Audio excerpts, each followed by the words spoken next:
All right. Welcome back, everybody, for another deep dive. This time, we're going to be digging into a transcript from an English learning podcast. Oh, very cool. Yeah, this was pretty interesting. On the surface, it's all about vocabulary and pronunciation. Mhm. But woven in there, there's this whole conversation about the internet. I mean, they talk about its potential, the good and the bad. And I thought, wow, what a unique perspective. It is interesting how these sorts of insights can pop up in unexpected places. It really is. It's like stumbling upon a hidden treasure or something. But anyway, they really start off with this super positive view of the internet, right? Just talk about how easy it is to access information and connect with people. They even touch on things like e-commerce and online education. It's like they're celebrating all the amazing things that the internet has made possible. Yeah, and that definitely reflects the initial excitement a lot of people felt when the internet first became widely available. Oh, yeah, totally. It was like this huge, new frontier full of possibilities. But then they flip the script and start talking about the downsides. They bring up security risks, privacy concerns, cyberbullying, addiction, even the spread of fake news. I was wondering, what are your thoughts on this kind of like pros and cons approach? Do you think it's an effective way to talk about something as complex as the internet? Well, I think it's pretty fascinating, actually. It mirrors the way many of us experience the internet even today, right? Remember that initial excitement when the internet first became, well, when we all started using it? Oh, yeah. It felt like this kind of utopia, like this world of endless possibilities. But as with any powerful tool, we started to see the downsides, the potential for harm. Yeah. That's such a great point. I think we were all so caught up in the excitement of it all that we maybe didn't fully grasp the potential downsides. And even now, all these years later, we're still grappling with those same issues, right?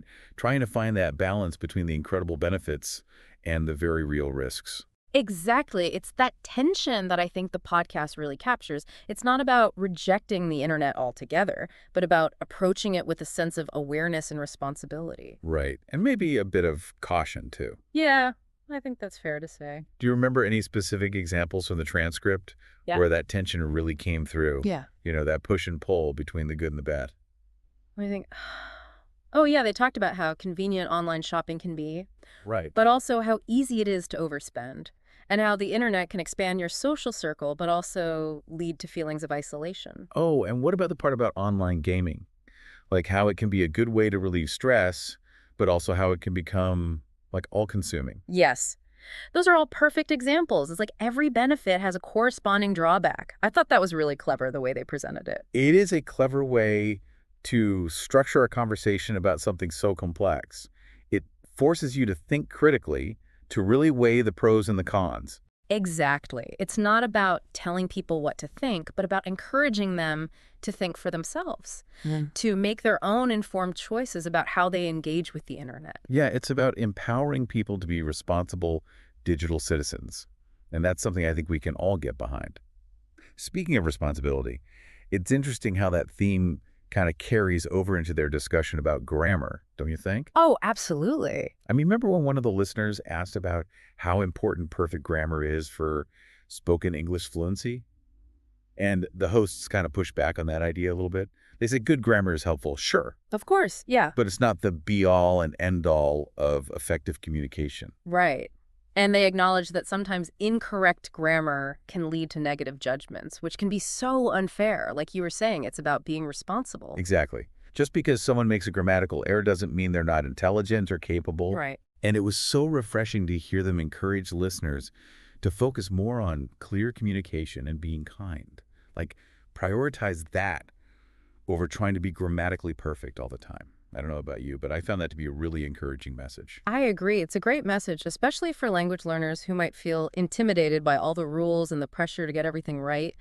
It gives them permission to relax a bit, Yeah. to focus on connecting with others rather than on achieving some level of perfection. And what's really interesting is that the podcast itself is a perfect example of how you can communicate effectively, even if your grammar isn't always perfect. That's a good point. I mean, they even point out some specific vocabulary words they want listeners to learn, like crucial, convenient, expand, Right. acknowledge, drawbacks. Oh, and they even use the word sucked at one point. Yeah. And Yeah. they're not making a big deal about grammar when they use those words. Right. They're just using them naturally, in context. Yeah. And I think that's a really powerful lesson for language learners. I think so too. It's like they're saying, look, we make mistakes too, but that doesn't stop us from communicating. Exactly. It's about being real, being authentic, and using the language to connect with others in a meaningful way. And sometimes that means letting go of the need to be perfect. It's about embracing the messy, imperfect beauty of language. Well said. So we've talked about how this podcast encourages a more relaxed approach to grammar. But how does that actually help you learn English more effectively? Well, think about it this way. When you're first learning a language and you're constantly being bombarded with all these grammar rules, it can be so easy to get lost in the details and lose sight of the big picture. Oh, I totally get that. I remember when I was first learning Spanish, I was so focused on conjugating verbs correctly that I would forget to actually, speak. Exactly. It's like trying to learn to swim by studying the physics of buoyancy. You might understand the theory, but you're not actually getting in the water and experiencing it firsthand. I love that analogy. It's so true. And I think that's where this podcast's approach can be so beneficial.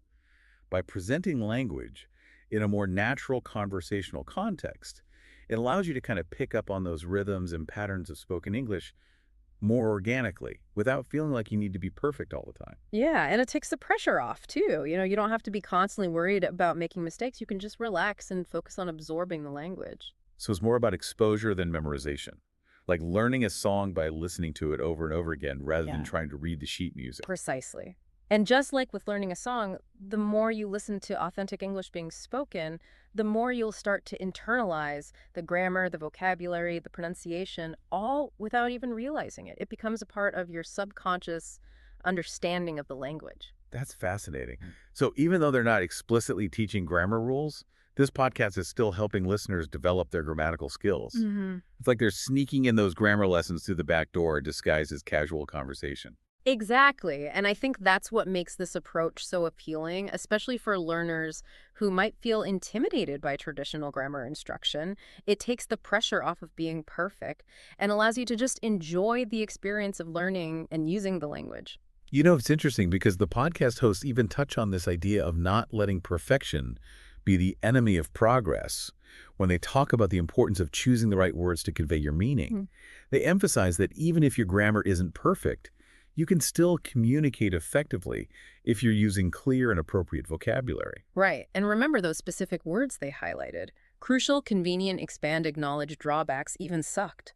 They chose words that are useful in a variety of contexts, not just academic or formal settings. It's about giving listeners the tools they need to express themselves confidently in everyday situations. Exactly. And I think that's a really important point, isn't it? Because ultimately the goal of language learning is to be able to communicate with others, to connect with people, to share ideas and experiences. And that doesn't require perfect grammar. It requires clear, engaging communication. And I think the podcast hosts do a fantastic job of modeling that kind of communication. They're not afraid to be themselves, to be a little bit informal, to even make the occasional mistake. And that authenticity is what makes them so relatable. It's like they're saying, hey, we're all in this together. Let's not get too hung up on the rules and just focus on enjoying the process of learning and connecting with each other. Exactly. And I think that's a really powerful message, especially for learners who might be struggling with self-doubt or feeling discouraged. It is. It's a reminder that language learning is a journey, not a destination. And it's okay to make mistakes along the way. It's about finding that balance, isn't it? Between striving for accuracy and embracing fluency, between pushing yourself to improve and giving yourself permission to be imperfect. Absolutely. It's about finding what works best for you, what helps you feel most comfortable and confident in using the language. As we've been talking about this, I've noticed another interesting parallel between the podcast approach to language learning and their discussion about the internet. Oh, I'm intrigued. What have you noticed? Well, just like they encourage listeners to embrace the imperfections of language, they also encourage them to embrace the complexities of the internet. They acknowledge the potential downsides, the risks, the challenges, but they don't shy away from them. Instead, they present them alongside the incredible benefits, the opportunities, the ways in which the internet can enrich our lives. Right. It's not about pretending that those risks don't exist, but about being aware of them and learning how to navigate them responsibly. Exactly. It's like they're saying, here's the whole picture, the good and the bad. Now it's up to you to decide how you want to engage with this powerful tool. And that's a really empowering message, isn't it? It's about giving people the information they need to make informed choices. It is. and it applies to both the online world and the world of language learning.